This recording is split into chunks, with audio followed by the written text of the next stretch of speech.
Imagine a time when the mere sound of hooves could send entire civilizations into a frenzy of fear, when the very mention of a name, Attila the Hun, was enough to send shivers down the spines of the greatest empires in Europe. What was it about this man that made him a living nightmare? What made his army so unstoppable that even the mighty Romans couldn't find a way to defeat him? The answer lies in one thing: his battle tactics. They were so terrifying, so effective, that they still echo through history today. But what made these tactics so insane? Let's dive into the mind of one of history's most feared conquerors. Attila the Hun didn't just fight wars, he rewrote the rules of warfare. And it wasn't because of his numbers, his weapons, or even his raw power. No, it was because of how he used the psychological element of fear. His greatest weapon was never a sword. It was the terror he instilled in his enemies, long before they ever saw him coming. Picture this: you're a Roman soldier, safely behind the walls of your fort. One day a messenger arrives with a letter. It's a simple warning: Attila the Hun is coming.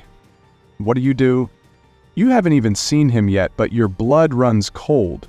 You've heard the rumors. You've heard about the villages he's burned to the ground, the people he's slaughtered without mercy.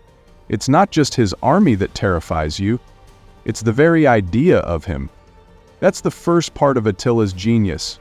He didn't just fight, he terrorized. His strategy was psychological warfare. He would strike without warning, often at night, making it impossible for his enemies to prepare. Cities would be left in ruins with no survivors to tell the tale.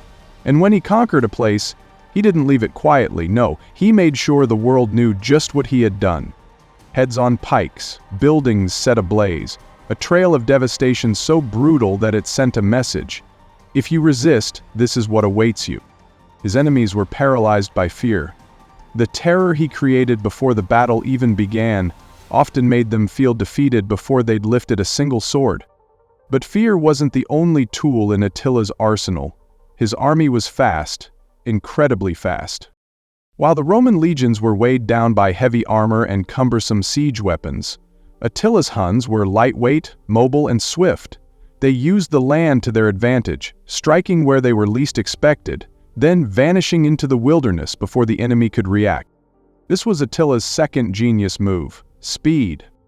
His cavalry could move faster than any other army at the time, and they used this advantage to raid deep into enemy territory before the defenders even had time to regroup. Imagine waking up one morning to find that a terrifying force, led by Attila himself, has already burned your village to the ground, and you didn't even see them coming. And here's where it gets even crazier. Attila understood the art of decoy and deception. He often used feigned retreats to lure his enemies into traps. His soldiers would pretend to flee, drawing their opponents into open ground where they were vulnerable. Then, just when the enemy thought they had won, Attila's forces would turn and strike with overwhelming force.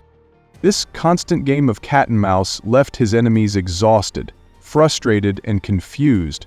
The Romans, some of the most advanced military strategists of their time, were constantly outsmarted by the Huns. So why was Attila so effective? What made him different from other conquerors? The truth is, Attila didn't just fight battles. He manipulated the entire concept of war. He made fear his weapon, he made speed his advantage, and he made deception his ally. Through these insane battle tactics, Attila the Hun didn't just invade, he destroyed the will to resist before his enemies even raised their swords. And that, my friends, is why Attila the Hun became one of the most terrifying names in history. His legacy is one of fear, speed, and ruthless brilliance. The next time you hear the word battle, remember this: sometimes the scariest weapon isn't steel or iron, it's the power to make your enemies believe they've already lost. What do you think? Could fear be the most powerful weapon in war? Let us know in the comments. And don't forget to like and subscribe if you want more deep dives into the minds of history's greatest conquerors.